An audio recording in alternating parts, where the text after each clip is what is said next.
Today we're talking about the presidencies of Nixon, Ford, and Carter as far as their impact on the domestic scene in U.S. history. And technology slipped now. That being said, Nixon ran for president as a Republican. Okay.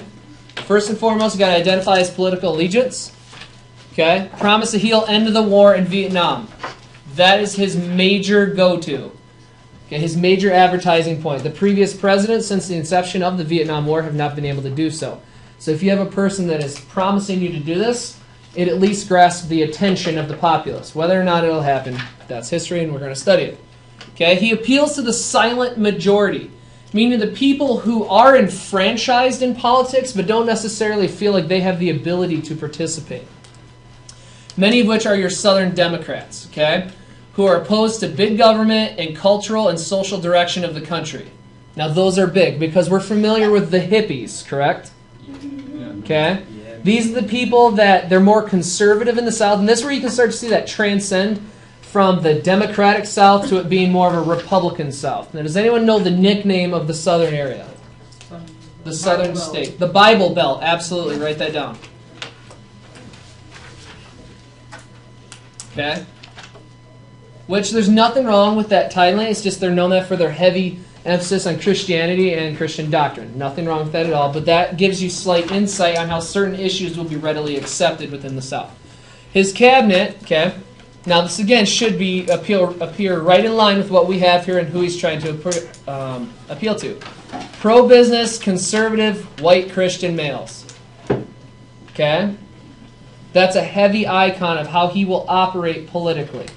Pro-business, conservative, white Christian males. Again, there's nothing wrong with that, but some people instantly look to Nixon's presidency as saying, well, there's going to be no social progress in our country with a cabinet like that.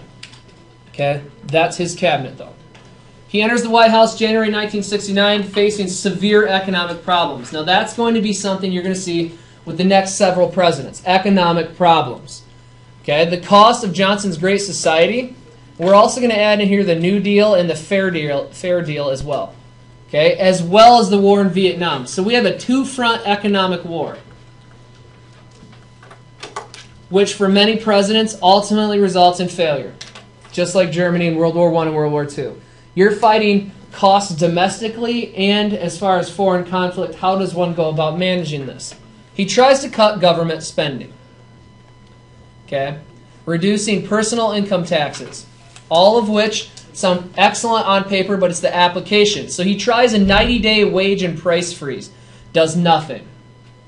Okay, so he's going to take a few more steps and go to this. Now, does anyone know who John Maynard Keyes is? Ever heard of him before? You might not have. Maybe when you guys talked about economics pre-MME. John Maynard Keyes comes up with the idea of Keynesian economics. Okay, or what you all would familiarize with deficit spending. Now, what does that mean? Deficit spending, go ahead. Spending more than you have. Spending more than you have, but what's the ultimate idea here? To eventually bring your economy back up. To eventually stimulate your economy, is that what you're going to say? Okay, the whole idea here, maybe you've heard the statement, you got to spend money to make money. Yeah. Okay, that's the basic version of deficit spending. You have to spend money to make money. Now, this can include on your level. You know, say for example, you're in college and you have to charge your books in order to get your degree. Or you have to charge, you know, for example, to get a professional license to do whatever it is that you're trying to do. Okay, knowing that your salary will be overwhelmingly stronger than what you paid initially. Does that make sense? That being said, since your salary's up, you can pay that debt off initially. Go ahead. So when are all these trillions of dollars going to come That's back? the greatest question because it just keeps getting bigger. Okay. Ultimately speaking, the economy is almost always the number one issue that most presidents have to face, certainly in the new millennia when you're not looking at a great wealth of global conflict, with the exception of what's going on in North Korea. Something to keep an eye on. Okay? In order to address this deficit, he's going to remove us from the gold standard. That's a big one. Devaluing our dollar with the whole idea of economic stimulation on foreign markets. If you can devalue our dollar, it drops the price of the items we're attempting to sell, meaning people globally can then purchase it. Would be like, for example, why do we have so many industries in Southeast Asia? Those companies do not have to pay their people as much as an American citizen makes. Thus, that desk or whatever it is that you're looking to purchase costs much less to make there, including shipping, so you get a cheaper product. Okay? Now, one of the most important icons of Nixon domestically, because instantly you think Nixon, what do you think of? Watergate. Okay? You have to analyze that presidents have ups and downs, ebbs and flows of whether or not they're effective all throughout their time as the chief executive of our country. But this is an important idea. He was able to pull the economy slightly into the black, meaning we're not just spending and spending and spending and getting nowhere. He does have signs of economic recovery. Okay, that's a big idea. Make sure you have it, because I don't want you guys to just say, Watergate, I'm not a crook. He's a bad guy. Because that's one of his most famous quotes. All right? Moving forward here. His presidency further analyzed. Having only received 43%. Now, why so low? You look at 43%, that's beyond the T-score of just over half. He should have lost, correct? Electoral college. Okay, the Electoral College, but what else? Is he only running against one person? No. Third-party candidates. Remember that. Write that down. That's how he is able to win this. Third party. Okay? So you're not just running against one person. You have others involved.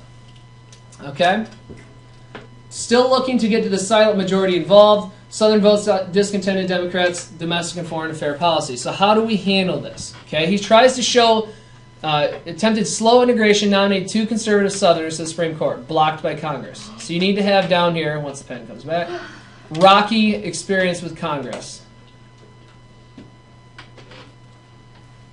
Is that underlining Southerners? Yeah, it's supposed to be right here, yeah. Okay. The pen froze. Sorry. Okay. Took steps to reform welfare as far as Medicare, Medicaid, and Social Security, thwarted by Congress. They're not seeing eye to eye. The application's not there. For example, when we were looking at the sequester just recently, both sides had very valid points, but we can't see eye to eye. When the two sides don't meet, sequester occurs. Okay, both of them are making excellent points. Same theory here. Both Nixon and the Democratic-driven Congress not making progress, though. However, he has this guy that's going to help him keep the voting and support of the South, Spiro Agnew. One thing I want you to remember about the VP here is he's probably one of your most prominent in all of history, so you need to write that down. He's one of your most prominent and active vice presidents in all of history. Okay? And not only that, but as far as the cultural realm, he's going to go on the vanguard of attacking liberals and anti-war protesters. Now again, though, you have to understand, people who are draft dodgers, maybe you've heard that before, during the time of the Vietnam War, in the eyes of the majority of the government and the majority of the populace, were viewed as scum, less than dirt. Then people say, well, it doesn't make much sense because the veterans that return, some of which were not treated very well either. Okay, but you have to understand, if you're not even willing to take initiative and support your government in this conflict, you are less than those who come back and served in a war that many would deem we should have never been involved in. Okay? Administration, 2 important developments, constitutional, other scientific. That being said, you've heard of this before, but maybe applied to a different thing in your life. Old enough to fight, too young to vote. Now, the common reaction to this is, okay, I've heard that before, but I've also heard you're old enough to fight and die for your country, but not young enough, or not old enough, to take a drink. Okay? This is that theory applied within constitutional rights. If you're able to serve and die for your country, you, by all means, should be able to vote. Agreed. Now, as far as your opinion on consumption of certain alcoholic beverages or all alcoholic beverages, that is a more situational basis, and that's a debate we can have at another time. But that is the same application we have here. Mr. Rowan. What is the voting age currently at this time? At this time, 21. All right. We're dropping down. Okay? Apollo 11 lands on the moon. Why is this important? What all do we have going on in society at this time? Space race. Space race. So we're battling these individuals in the Cold War. Very good. Okay, what else do we have going on? Vietnam. Now, as far as domestic policy, is the civil rights movement over? No. It's finalizing, but it's still very tense. Maybe you've heard of the race riots in Detroit and Chicago of the 1970s. It's still not just readily accepted everywhere. Okay, but it is becoming to its final apex as far as where we're going. Nonetheless, society needs something. This, I want you to have Apollo 11 landing on the moon, whether or not you're a conspiracy theorist or not, as far as it actually happened, was a moral and societal victory for the American citizens. This gave us something since World War II where we can say, yes, we are number one in the world, and this just happened. We are proud to be Americans because of this. Okay, it's a victory, essentially. If you want to look at it like this, our landing on the moon was a victory over the world. No one has done it. We were the first. Okay, so make sure you have moral and societal victory for the people of the United States. Now, maybe we've heard of these people. OPEC? What are they in charge of? Oil. Now, why are they argued as the chief administrators of oil production? They have the most oil. They have the most of it. For example, if you're to analyze the economy of Venezuela, assuming all people of legal driving age in the United States, transplant that theory to Venezuela, you could drive a vehicle getting, I think it's roughly 6.5 miles a gallon and still have enough oil to only pay 18 cents on a gallon for the next 500 years. Consider that. They have that large of an oil deposit. Okay, now most of your oil-producing nations are located where? Middle East. The Middle East. Very good. Okay, so don't forget our little South American brethren there. That being said, does anyone know the price of gas in the 1970s? 1973. Like 10 cents. A little more than that. 15 cents. 50. 26. $1. No. 30 cents. That's nice. 30 cents a gallon. Okay? So you want to write this down because the application here, when we take this mindset and apply it to now, you're going to see exactly why this was a crisis. Okay? During this time period, and this is all in the result, well, we'll talk about that in a minute. How about 1974? 150. Not that high. No. 60 cents. Very good. Gas prices are outrageous. Now, people are thinking, oh my gosh, I'd give anything to pay 60 cents a gallon. Now, but again, you just have to look at the fact that the value doubled. So take that $3.49 or whatever it is now and double it. I'd be so scared. How many people could do whatever they wanted still? No. Maybe some, but like I made the joke in the other hour, I'd probably have to move into Clinton and get one of those apartments just to be able to teach here during the year and live in my house in Onstead. Okay? Over $7 a gallon. That's a lot for people who drive mopeds. And those things get 80, 85 miles a I'd gallon. have to quit my job. There would be like no point. A lot of people Yeah. would be, but a lot of people would be in that situation, honestly, which is why this is a crisis at the time. I challenge you to do this. Maybe some of your parents, but your grandparents for sure. If you ask them what life was like during the oil crisis, they'll probably just start venting. Okay, I know one of my chief concerns of my dad was he couldn't ride his snowmobile as far or wherever he wanted, because that made him tick, and he loved that. All right, but that was taken from him because of a war that OPEC deemed unnecessary. Which, what's the most important idea about Israel during this time, 1970s? Did they exist as a country before World War II? No. No, they are a country, and they are a member of what? The United Nations. Very good, so write this down. UN member, okay? We are a member of the United Nations as well. We're a member of the Security Council, which is your top members that cannot be removed and the only members that can outright veto a UN decision. Isn't China? China's in there as well, okay? The 6-Day War is fought over occupation of Israel, the Israelites, and the Palestinians. That being said, what this is really doing is causing conflict along the Red Sea and the Mediterranean Sea, which, if you look back to that map, there's a giant sub-peninsula nation right there. What is it? Saudi Arabia, one of your most important nations as far as producing oil. If there's conflict in waters around you, what does that do to shipping and transport? Cause it to go way up. Their reaction to this, if this conflict does not end soon, we will punish the world essentially, or the United Nations, which is the majority of your countries who are in power, by cutting oil supplies, causing you all to go isolationist and use your own oil supply. So if you ever want an example of what will happen to the price of gas if we just stop trading overseas for oil, that could happen. But some people are saying, well, wouldn't that balance out eventually? Absolutely. But against that mindset, can you weather that time period? Can you survive at $7 a gallon for even a year? Okay, it's something to think about. Okay? Moving forward. Watergate. Why do we remember Nixon? Most people just say one word and then it's Watergate. Now, we'll start with creep, which is just the first red flag of this event. Committee to re-elect the president is known as creep. Okay? Now we're also going to look at a few more things here. So nonetheless, their goal, and again, a vast array of dirty tricks. We will do anything to ensure that this man is president once again. Now, have we heard, what is Nixon's nickname? Anyone know? Tricky Dick. Write that down. And that right there is where that title comes from. His committee to re-elect him. They will do anything, and this is from his most initiative, investigative team all the way through Agnew and himself. They will do anything to get him elected. That being said, the people who are actually going to locate the information are called plumbers. So we have creepy plumbers.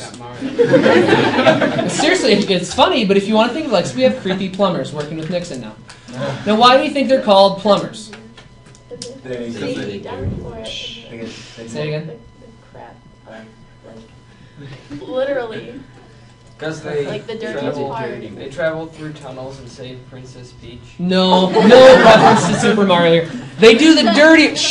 They do the dirty work. They unclog the lines of communication and information. Write that down. Why are they called plumbers? Because they unclog the lines, or plumbing, however you want to look at that, of communication and information to President Nixon about the Democratic Party. All right. The big idea there: the more info you have about your competition and the whole goal of said party, the further you'll go as a president. Okay. Now, why is it called Watergate? Well, that's because the National Democratic Party is located at the Watergate complex. Please note that it didn't have anything to do with the person. That's just the building it's taking place in. So you might want to highlight, underline that if you need to. Okay, that's the building we're looking at. Now, several members of his, to include his chief of staff, which is one of the major advisors to the president. Your White House chief of staff. Domestic advisor and Rickman. Connections, they denied everything to your plumbers. They don't know anything, which is a bold-faced lie. But you don't know anything. If you have no evidence, nothing can happen to you, right? These people will stop at nothing, though. Bernstein and Woodward. Reporters for the Washington Post, located in D.C., who are attempting to find information to make these people look guilty as they are. They're honest employees of the media. Now, that being said, what is it called? A reporter who works with the sole intent to locate facts that the public needs to know about the dirt of politicians. Muckrakers. Very good. Write that down. They are muckrakers. You don't see them very much anymore, but here we have some. Okay? Muckrakers. Attempted to cover up their activities. They're wiping away their dust trail here, but one problem. Nixon's a little cautious, so he tape records everything that occurs in his Oval Office, including all phone conversations, to himself and members of CREEP, his creepy plumbers. So they have everything on file of any type of action or decision made to investigate and infiltrate the Watergate complex. Uh-oh, you've created all of your own evidence for people to understand and analyze. However, we're going to go ahead and try to get rid of these. Justice Department and the Senate, so we have two forces here. Now understand, Senate, Democrat. If it was a Republican Senate, would this even happen? Maybe, but it wouldn't be to this intensity. Okay, it would have been swept under the rug because ultimately we want him to be president again. But we don't have that congressional majority. Okay, demands he release the tapes. His response, he hires a special prosecutor. So the president hires his own prosecutor. Okay? It's a pretty good position to be in. You hire the own guy that's going to investigate you and try to get you out of office. The whole idea of trying to manipulate them, just as the Senate hired Julius Caesar. They viewed him as weak. They can manipulate him. However, that's not the case. Eventually he gets stabbed to death. He's just going to resign them. Okay? Cox demands he release the tapes, so that kind of backfires. Response to hire Attorney General Elliot Richardson to fire Cox. He and his assistant resigned in protest. Okay, so he's demanding that Cox, the prosecutor, has to step down from that position. Nixon demands that he gets ultimately fired. They won't fire him, so they step down. It's like, for example, you are in a high-ranking position in some company, and you know that so-and-so is about to be fired because she's pregnant. And due to federal law, you can't do that. So instead of them approaching you saying, John Smith, you have to fire Susie, she's pregnant, it's dropping productivity, you basically say, I don't want nothing to do with this, I'm out. Okay? You protect yourself and the longevity of your professional career. It's the same thing we have going on here. So we go a step further down to the Solicitor General. He finally does it in what's called the Saturday Night Massacre. Okay, because right here we have an example of society just saying, yes, Mr. President, I will do whatever you'll say. Rather than recognizing moral and just decision-making, he says, yep, let's get him out of here. Okay, that's why it's called the massacre. It's a massacre on the morals of people and finalizing decisions. Okay, but finally the tapes are released. They're edited, though. Make sure you have that down. We'll never know the full extent of Creep's investigation and the plumber's actions. We'll never know the full extent because what does get released has been edited. Certain things have been taken out, but nonetheless, it does find the president to be guilty. Agnew, recognizing things are going to get real hairy here, he steps down. So we have a vice president step down. That's where Gerald Ford comes in. Okay, because initially he's not your vice president. But because the 25th Amendment, make sure you have that down, once he does finally resign, Ford becomes president. This is history. This is the first time the 25th Amendment has had to be used. Now why? Why haven't we used it before? What do you guys think? It wasn't needed. It was assumed. It was assumed. It was an assumed responsibility. Absolutely. Great job. Okay. President Ford. Okay. Member of the University of Michigan football team. Go Blue. Yep. Yep. There we go. And go Blue. Anyways, one thing with him, you got to understand that there's hardly any change. Okay. Icons of this, he keeps the policies and even the cabinet secretaries. So no sweeping change whatsoever. We can actually understand with Ford taking this position, he's going to basically do the same thing that Nixon was doing as far as scope and vision for the economy and domestic policies. And this is where he essentially loses his populace. Okay. Here we have a president who committed a crime, essentially. Okay. Committed illegal actions, steps down, resigns from office. One of the first things that Ford's going to do is he's going to pardon him. What? Okay. That is one of the powers of the president, essentially to wipe that slate clean.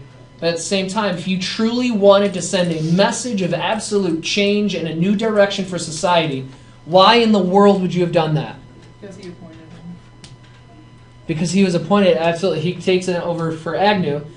And at the same time, you also want to send, a message to the nation that you have to understand situations across all members of your life. Thus, we have to essentially at some point say, forgive and forget. Okay? Oh boy, oh boy. Oh, coming back. Oh, too far. There we go. If you ever find one of these pins, let me know. Okay. Whip inflation now. What a great idea, right? Wait. Yeah. You're going to win your population. It's not going to happen, though. Okay, but nonetheless, you're going to have these buttons flying everywhere because the main thing that they're dealing with is the economy, once again. Inflation, unemployment, taxation. Okay, that's what we have to address as the president. Nonetheless, it's not going to happen. In fact, it's going to be worse. Unemployment began to creep even higher. Creep, yeah, once again. Creepy unemployment. Creepy unemployment, creepy plumbers. Okay? Now, this is something here that you shouldn't typically see with a more fiscally conservative president. That is a Republican. Okay? The government's budget's going to expand even further. You typically don't see the or at least on paper you shouldn't. The expansion of government and the expansion of deficit spending. If your whole mantra as becoming president, whip inflation now, reduction of inflation, make economic situations favorable for the American consumer, you shouldn't see the rise of deficit spending. Carter. Okay? Now, one of the main reasons Carter's going to look favorable to the people is because he views himself as an outsider. Why might one running for political office, the highest political office in the land, want to label themselves, given the time period, as an outsider? Kuzma? Maybe like the members of society that are kind of outsiders, like the Indians, would like be in favor of it. Absolutely. You can attract people who typically have not affiliated themselves with any one political alliance or political party yet. That's one take. Why else, though? Because people are starting to kind of lose faith in the average president, which is a well-educated, high society kind of person, and if he kind of views himself more of an outsider, he might appeal to the common person. Absolutely. He's trying to say to the population, here's an initiative of change. Okay, you're not going to get from me as president what you have received from the previous presidents, either Democrat or Republican. Here's your moment of change here. One term, this is what he's got going for him. runaway inflation, and a foreign policy that almost makes him look as though he doesn't know what he's doing. Okay? A lot of ball dropping here. If you want to go with sports analogies here, you pass him the ball and he passes it to the other team. Okay? Domestically, President Carter pardoned thousands of Vietnam War draft evaders. What do you guys think? Positive or negative here? Positive. Okay, so we have positive. Obviously, you know, like I mentioned to you, to illustrate that it is a time to move on. Okay? Could that have been a negative, though? Yes. Just it could have made a lot of people who thought that draft evaders were scum, not like the president anymore. So. Yeah, absolutely. This could sway public opinion. Say, for example, you know, you served in Vietnam throughout its whole duration. You come back a war hero, a well-decorated war hero, and you have a president that is now running the country and in charge of the military as well, that is basically saying to those people who didn't even support anything whatsoever as far as your initiative to go over and die for your country potentially, he says to these people, you know what, you're clear of your crimes, let's move on. A lot of people viewed those draft dodgers, those draft evaders, as treasonous members of society. And in a more radical fashion, we're calling for the ultimate, you know, worst response ever, which you all know what that would be. Okay. Nonetheless, he does have a few things going for him. Minimum wage is going to increase. Social Security payroll tax increases. So these are both positive for retirees because we're looking at these people in the future. Baby boomers. Okay. We know there are millions of them. We're looking to the future here. 2 cabinet-level departments created, energy and Department of Ed. Now here we're looking specifically at nuclear. Okay. How can we address the wide opportunity that presents itself with nuclear technology as far as not just weapon-based anymore? How can we actually, you know, make energy from this? Anyone know where your most recent or your closest nuclear power plant is? Nearby Lake Erie. Lake Erie. It's Hermie. I think it's like Hermie 2. It's in Monroe. Yep. And then education as well. Carter's budget, like the rest of the economy, highly inflationary. We're looking at a great wealth of Keynesian economics here. Write that down. Keynesian econ, which is essentially deficit spending. Okay? And ultimately, this is what's going to result. Where's the progress? We have all of these failed attempts at revolutionizing and modernizing our economy, and it's just not forthcoming. Okay? Some people have brought forth the idea that this great wealth of deficit spending that we're putting our nation and ultimately your future not only, but your children and grandchildren, you know, when will the line be drawn and ultimately will there be an implosion? Something to think about. Okay, here's what we have going on. We're going to watch in a couple seconds here Nixon's resignation speech. Things I want you to look at is, does he actually address Watergate? How does he actually present himself as a president resigning? Because again, this is world history here. You're about to see a primary source of the utmost fashion. It's on YouTube if you want to think about that. Okay, we've not had a president resign, just step down willingly. He's resigning from office. Okay, this is his speech to the public. Whereas you would sit at home and watch presidential debates or the State of the Union address, here's the president basically saying, you know, or should be saying, I messed up, I'm stepping down, I'm not the right guy for the job. But instead, look at what he actually does focus on. Other things, you need to keep working on this because the test is right here. Okay? Now, if you, is there a trick test or something? Today there is. If you start, again, if you progressively are working on these, I'll gladly grade them over for you. The faster you do that, you don't even need to work on that anymore. You essentially have all of your tests but the 2 documents. The 2 documents are political cartoons. Okay? That being said, this is what we're doing the remainder of the week. Also, we have the field trip next week. Any questions? I have a question. Question. On Hack, it said we had a Zen do tomorrow. Ignore that. Cool. Thank you.